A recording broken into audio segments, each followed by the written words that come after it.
Swayam Prabha. Digital India. Educated India.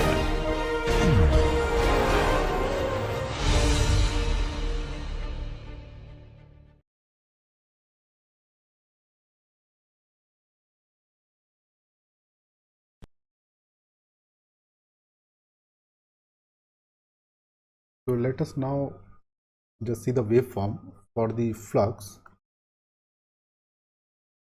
on, we'll see first on the no load condition. No load means the transformer is not connected to any kind of load which is supplied. So it means that the current I2, you can go back to the circuit here, the current which is flowing is 0. So this is the no load condition. So when the transformer is in no load condition, the voltage, and let us draw the waveforms. So suppose the reference is our voltage, right? And we'll consider the voltage as a reference, which is a sinusoidal quantity with the 50 hertz or whatever the frequency which is specified, and this is the time period 2 pi. Okay, so this we can assume as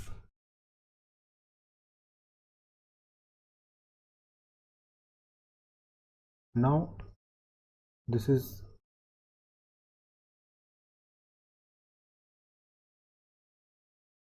the quantity. Let us mark the axis. Suppose this is omega t, and this is axis which we'll see later. So this curve, the blue color, is the voltage. Suppose the primary, you want to say. Now the flux which is generated and moving in the core will be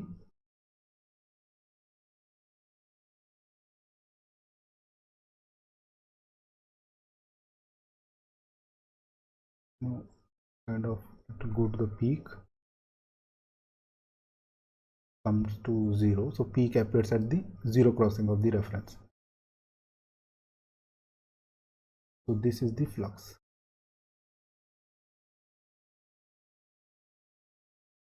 Like this. And the current will be again somewhere which is the magnetizing current, which will be in phase with the flux.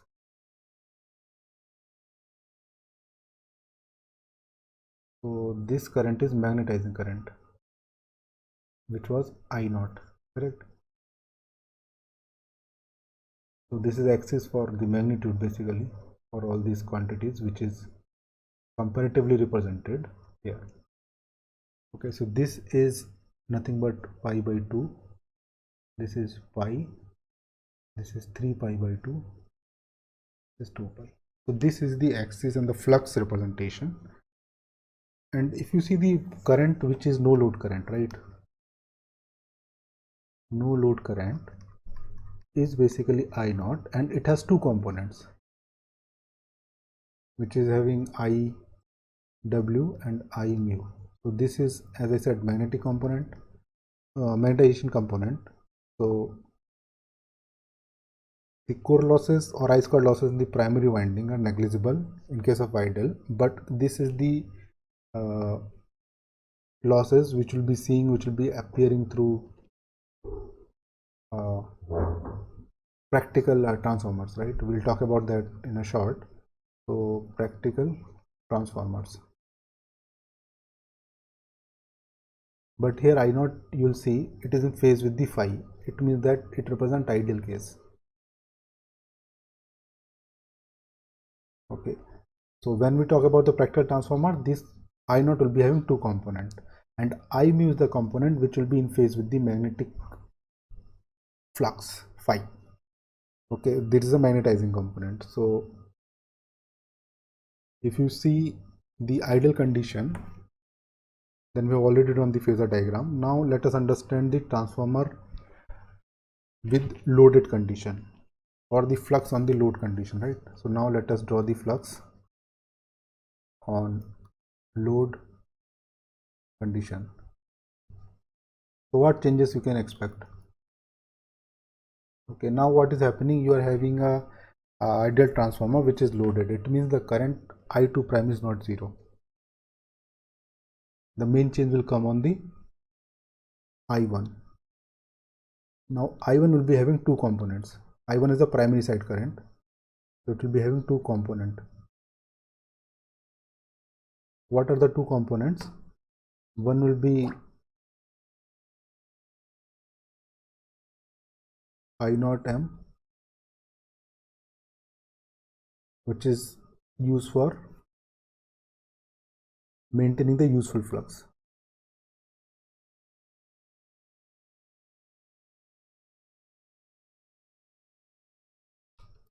And some current which is neutralizing the demagnetizing effect.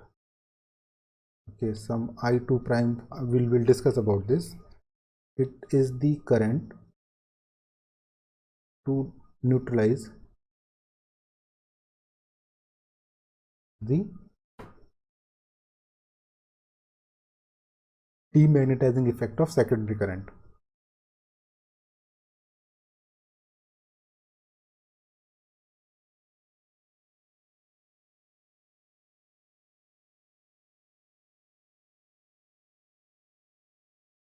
Which is basically I2. So I2 prime is the reflection of that I2 in the primary side, and it basically neutralizes the effect in the core for that magnetizing.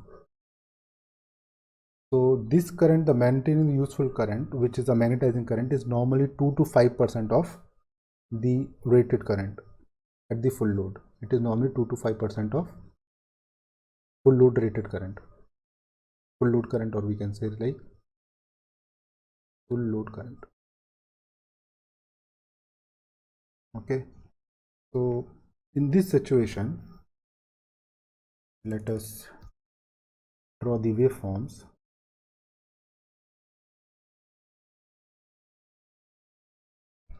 We'll assume that V1 as a reference again.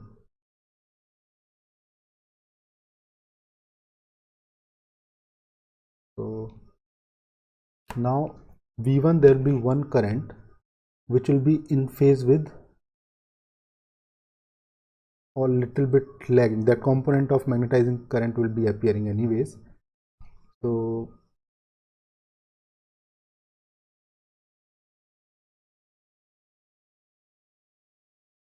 as there was a current which was basically the I0, correct, that magnetizing current component, and the flux will be in the same phase. The magnitude will be different, sinusoidal only, and there will be a current which is flowing in the same direction as V1, which is nothing but, so this is some, okay, we'll draw some other magnitude which will be easy to see. Let us change the color. So this current,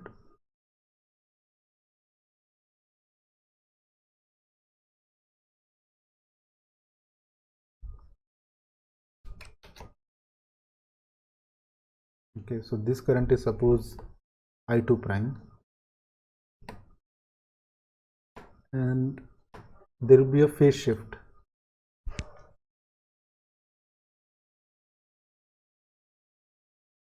in the I1, because I1 is nothing but I2 prime plus I0. So if you add this waveform with this waveform, you get some current which is shifted, right? So you get some current which is little shifted. This is I1. So I1 is nothing but I0 plus I mu or I2 prime.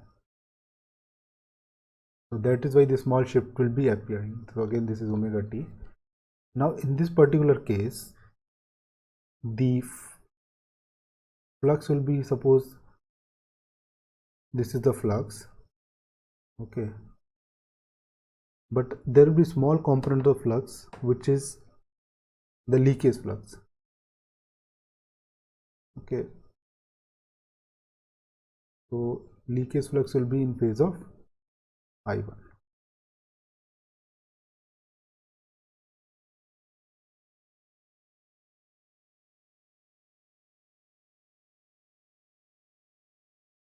So we can represent this phi L as a leakage flux and phi U as a utilized flux which is being used in the circuit. So we assume a load having a power factor such that the secondary current in phase with E2. So that was the assumption. So that phase difference of output current and voltage is same. So if we try to draw the phasor diagram, so this is suppose the reference flux phi, then we have voltage V2 which is lagging 90 degree. Okay, and V1 was on the top, then V1 and E1 was opposite polarity, then V2 is equal to E2, but here this will be having a current of I2 and the reflection of I2 on the primary side will be I2 prime, and I2 prime will be having two components which is I0 and this is the total current I1. Okay, so sometimes I mention by small or capital letters is not a very it's because of referring of different books, but you can assume it's the same quantities here in this particular phasor diagram. So this is how the phasor diagram will be drawn for the flux on no load condition, assuming the fact that I2 is in phase with E1, or sorry, the E1 and E2 will be same. Based upon the voltage ratio, we can have like E1 by E2 is equal to number of turns ratio, so that you can just guess. So till now we have considered the ideal transformer. Let us now discuss the practical transformers. Okay, so we'll talk about the practical transformers. Okay, so when we talk about the practical transformer, it means that we'll be taking about the consideration of all the possible non-idealities which can appear in a equivalent transformer circuit. So this is the idea. Now let us draw a transformer circuit. So when we talk about the transformer, we have a core, okay, and we have windings. Okay, this is the core. So core will be having some core losses. Core losses have two components. One is eddy current loss and another one is the hysteresis loss due to magnetic component of the material. So hysteresis loss. Okay, now we have windings. So windings are basically the copper conductors which is in the form of a coil. So this copper will be having copper losses which will be in the series in terms of like resistance practically. So it is non-zero. In ideal case we assume that resistance is 0. So copper losses will be having some resistance associated with this.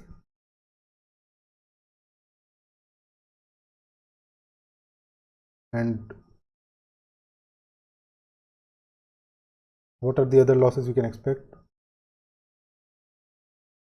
Now we'll see. So if we understand the core losses, okay, so first of all, the ideal transformer will be represented as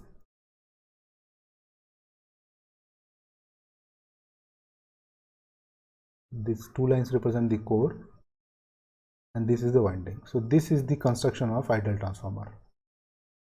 Now whatever we'll be doing the external addition of components representing the non-idealities. So first comes the useful flux, okay, the flux which will be leaking. So one is the leakage flux. Okay, so the leakage flux means the flux which is being generated, this phi.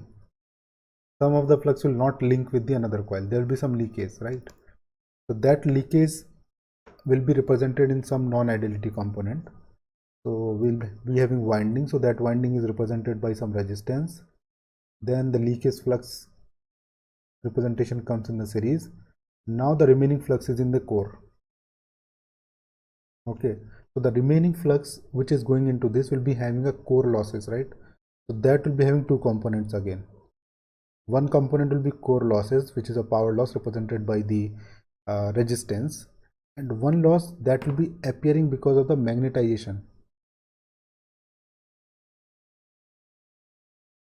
So these are the component. So this is R1, this is XL1, this you can assume as R0 and X0. The current which is going here is I0, here I mu, here IW. Sorry, this is IW and this is I mu. Magnetizing current. What full component of that I0? This is the I2 prime and this is I1. Okay, the voltage V1 is applied. Similarly, the secondary winding will be having a leakage flux and winding resistance. So this is the equivalent circuit diagram of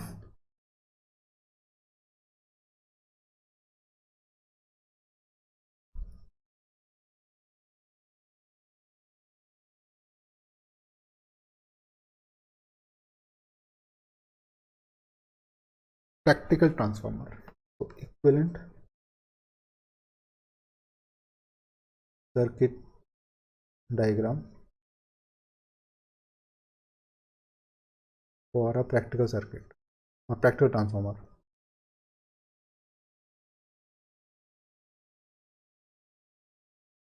Because this is a very important circuit. So when we are going to do some calculation, we have already said that the I0 is a 2 to 5% of I1 at full load rated current. So if we can assume this approximation, we can neglect this part or we can consider this before here. Okay, so these kind of assumptions we can take and can understand the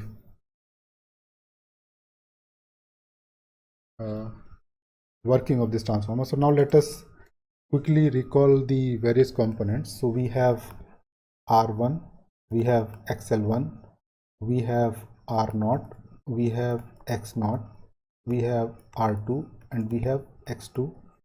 These are the non-idealities. So R1 represent winding resistance of primary coil or primary winding resistance we can short. Okay, primary side winding resistance. Then we have leakage inductance, or this is basically the leakage which is representing the leakage flux. So we call it as the XL component, which is corresponding to phi L1 or phi L2 in the primary or secondary wind.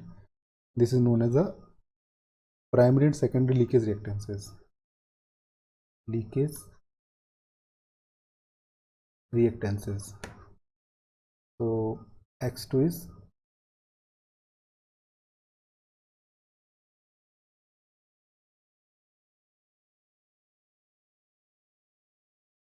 this is for secondary winding and this is for primary winding. Similarly, R2 is secondary winding resistance.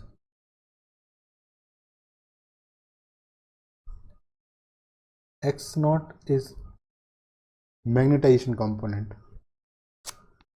Okay, so which is basically to provide the magnetization. So reactive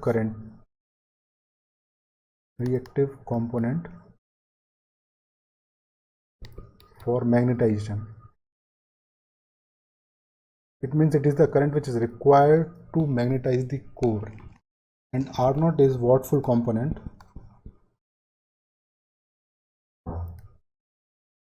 of no load current, or basically this is the no load current,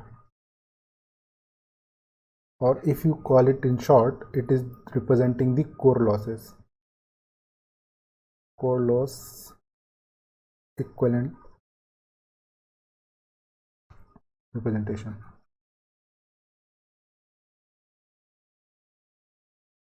So this is the quantities which have been appeared or visible here in the circuit. So now what we will do, we will first understand the effect of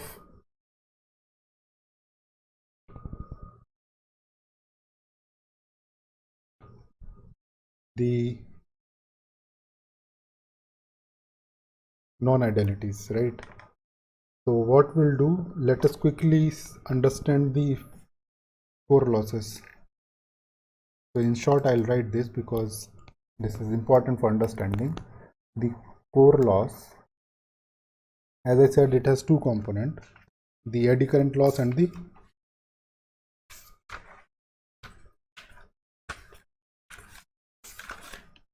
hysteresis loss. So if sometimes the question will be asked, can you distinguish the hysteresis loss and eddy current losses? So the core losses will be having, for example, the PI is the total iron loss or core loss. Sometimes it will be referred as iron loss because it is happening in the material which is the core made up of iron or silicon steel. So PI will be having a two component, PH plus PE. So here you can mention PH is hysteresis component of power loss, or basically the hysteresis loss,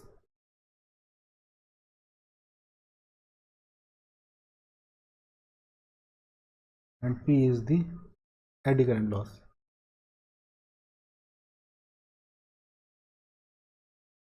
Okay, eddy current loss are the current which is responsible and they've started circulates in the conductor. So to avoid this current, they used laminations. They reduces the cross section of the conductor, which is the iron in that case. So the hysteresis and eddy current losses are given by, so PH is equal to KH F, the frequency and magnetic flux density, Bm raised to power x, and the eddy current loss is given as Ke F square Bm square. So here you can see the pH is proportional to frequency and Pe, which is eddy current, is proportional to frequency square. Okay, and Kh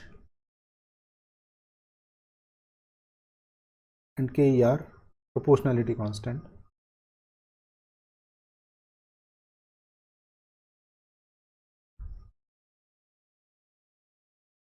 And the value of x normally lies in the range of 1.5 to 2.5. Okay, it is known as Steinmetz constant.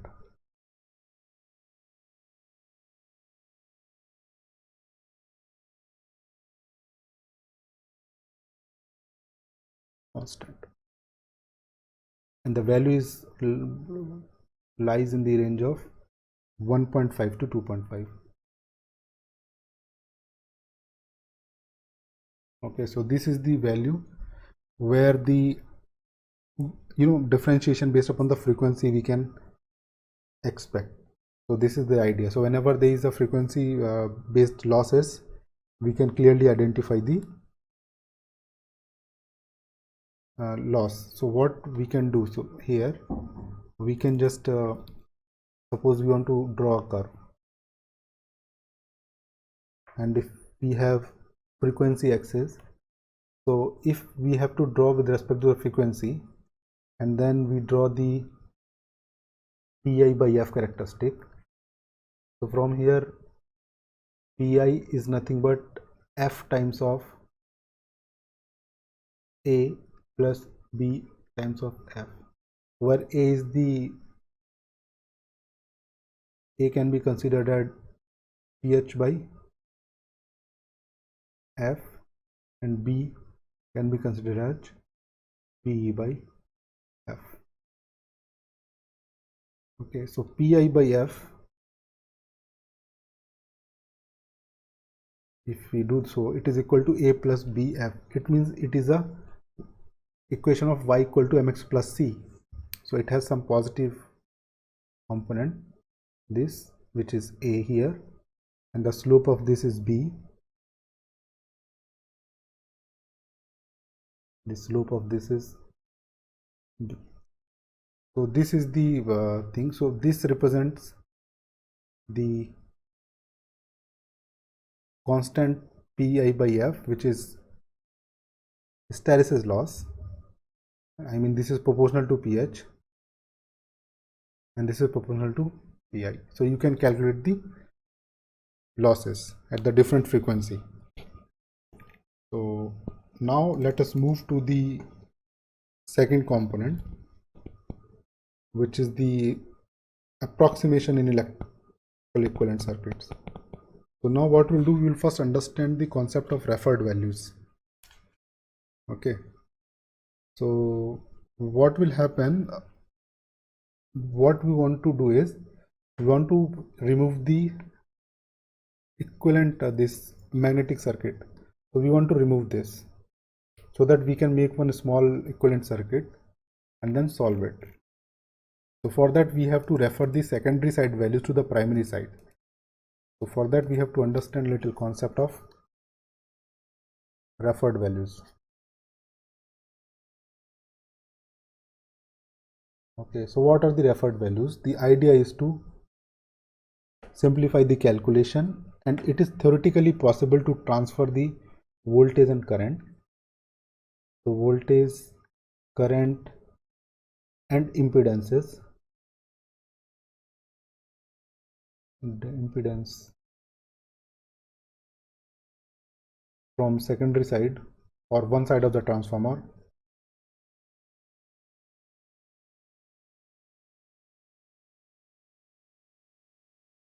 to another side.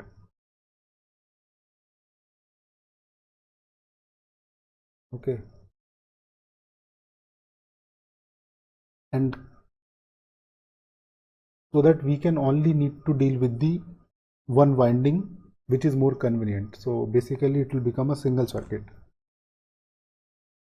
Okay, so there is a small derivation, so I'll not go into the detail, and we can discuss it during the interaction if needed, otherwise you can refer the references. So the values which turn up by comparing the effects of different components. So first what we'll do, let us use some nomenclature. So RE1 will be referring as equivalent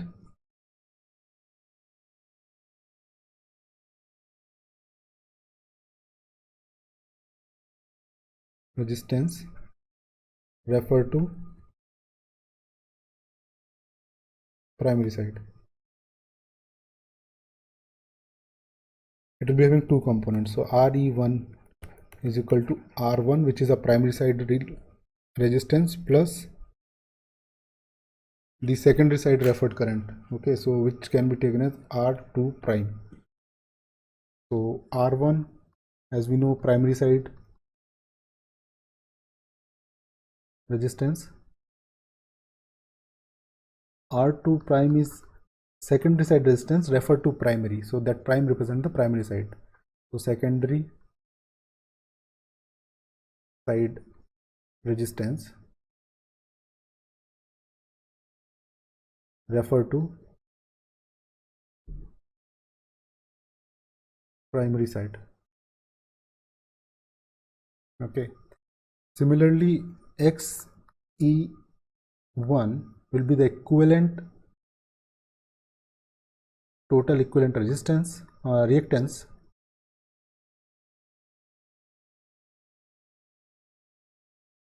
which is having two component, again similar to this, x1 plus x2 prime.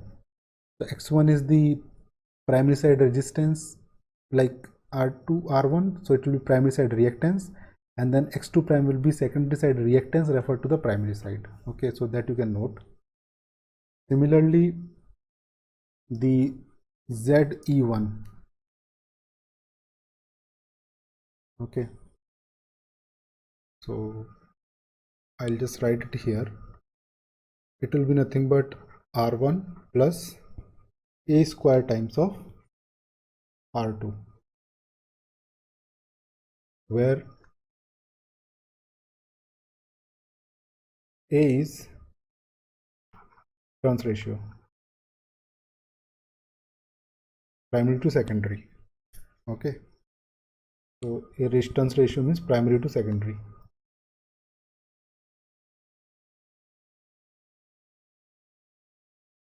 which means A is nothing but N1 by N2. Okay, similarly this is nothing but x1 plus A square times of x2, and ZE1 is the equivalent impedance of primary side, which is nothing but the equivalent impedance of primary plus the referred impedance of secondary side to the primary side. It is also similar to Z1 plus A squared Z2. Okay, so ZE1 is nothing but, if you do some R square plus X square, so it will come around RE1 square plus XE1 square whole of square root. Okay, so basically from here ZE1 equivalent impedance nothing but the equivalent resistance plus J times of. Similarly for secondary side also we can do. Okay, so now if we refer the same values on the secondary side, right, we can do it vice versa. So then A will turn to 1 by A, it will be N2 by N1. So in that case, if you want to write all the values, so now we'll see the equivalent values.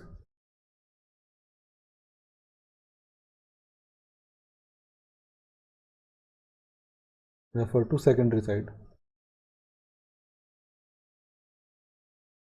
So we'll assume A as N1 by N2 only, and what will be the RE2? RE2 is a equivalent secondary resistance, which is composed of the secondary resistance plus 1 by A square times of primary resistance. So this can be written as R2 plus R1 prime.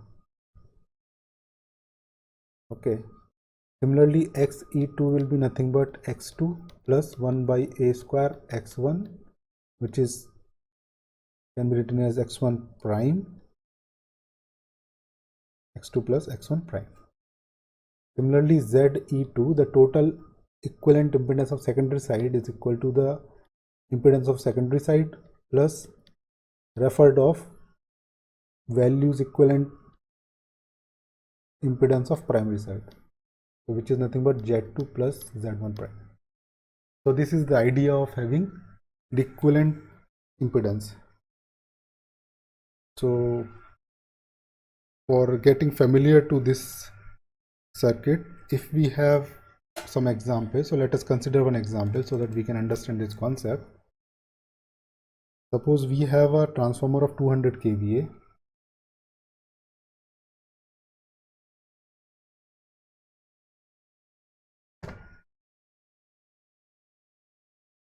single phase transformer,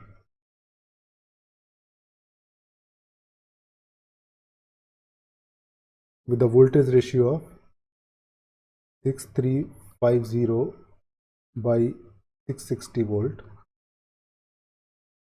has the following winding parameters.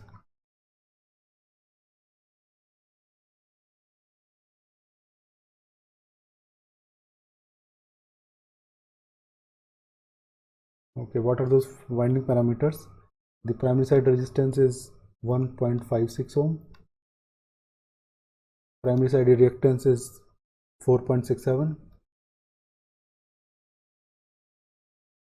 secondary side resistance is 0.016, sorry, so 0.016 ohm, and secondary side reactance is 0.048. Okay, so now calculate the resistance and reactance refer to the high voltage winding. So calculate equivalent resistance and reactance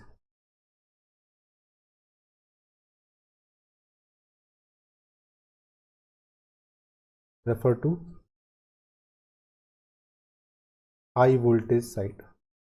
So from the voltage ratio you can see what is the high voltage side. So this is primary, this is secondary. So basically we have to calculate the primary side. So what is the turn ratio? So let us solve this. What is the turn ratio? N1 by N2, which is nothing but 6350 by 660, which is V1 by V2. Now this will turn out to be some values. You can calculate it, right? Okay. Now what is the RE1, equivalent resistance of the primary side, because we are referring to high voltage side, which is primary side. So A will be taken this way. Now this is R1 plus R2 prime, which is R1 plus A square times of R2, which is 0. Value of sorry, the value of R1 is 1.56 plus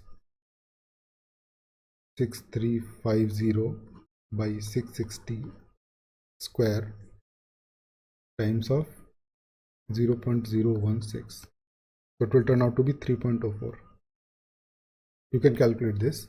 Similarly, XE1 will be nothing but X1 plus X2 prime, right?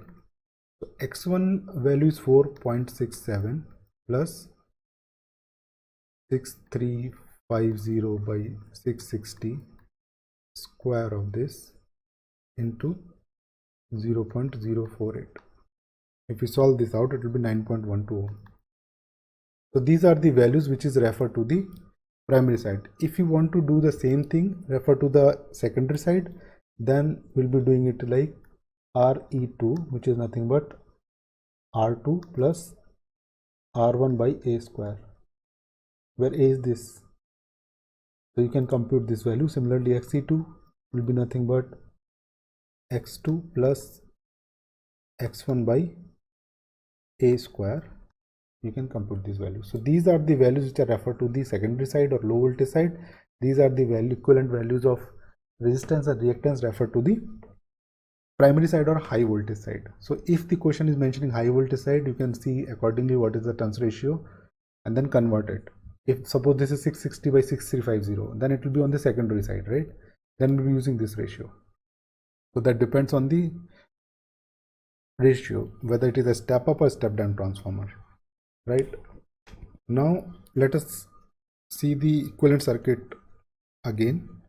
So the equivalent circuit that we have found out was of this form.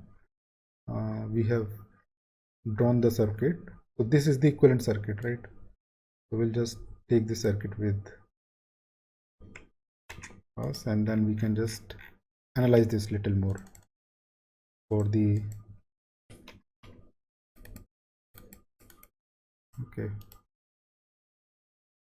So this is the circuit which is given. So this is nothing but equivalent circuit. Okay. Now all the secondary so let us understand this. All the secondary resistance and reactance are reflected to the primary side. Okay, now what we can do, so this R2 we can just reflect it to the primary side. So we can remove this winding and let us draw this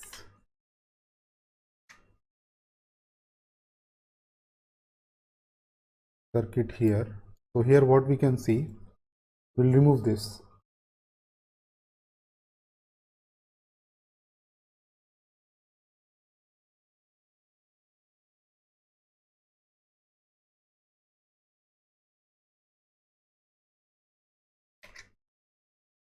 Okay, so this resistance, if we remove this and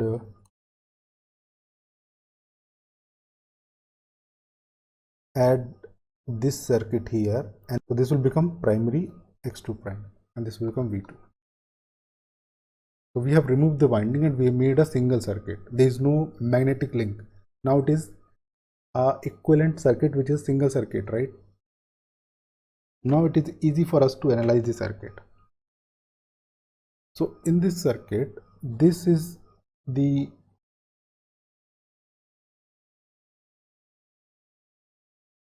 E1 between these two terminals, like you can assume in parallel here and here, which is nothing but A times of E2 based upon the turns ratio. And this voltage, after converting into the primary side, it will become AV2.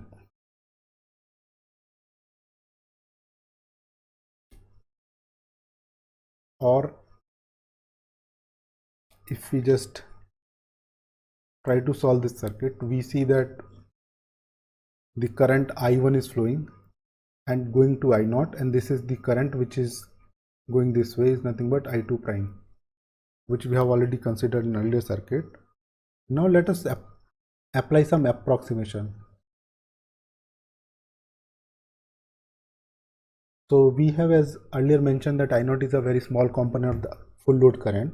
So what we can do, we can, using that assumption, we can shape the circuit this way.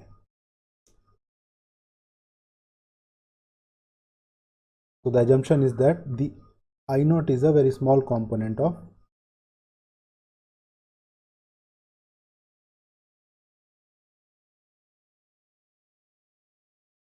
and this is nothing but a load which is connected here, which is taking current I2 prime, V2 prime, which is nothing but A times of V2, I2 prime is nothing but I2 by A, this is nothing but I2 prime, where it is flowing is I1, and the voltage here is E2, which is reflected to the primary side, which is E1 equal to A times of E2. So the primary and secondary impedance reflected to the primary side can be added conveniently. Now this and these are falling in the series, so we can add it up, correct? We can make it as the equivalent circuit of the following nature. So just let us mark them. It is R0, this is X0, this is the I0, the I mu, IW. Okay, so this is the total circuit, and the voltage which is being applied is V1 here. So the idea for this approximation is to add these components, right? R1, X1, R2 prime, X2 prime. Now we can clearly see the R2 prime and R1 prime can be added, so it will become RE1, then this will become XE1. Here we have clearly the same representation as earlier, R0, X0, I0, I watt full, I micro, magnetizing current. Now you see, here you have load connected. So this has become very simple circuit.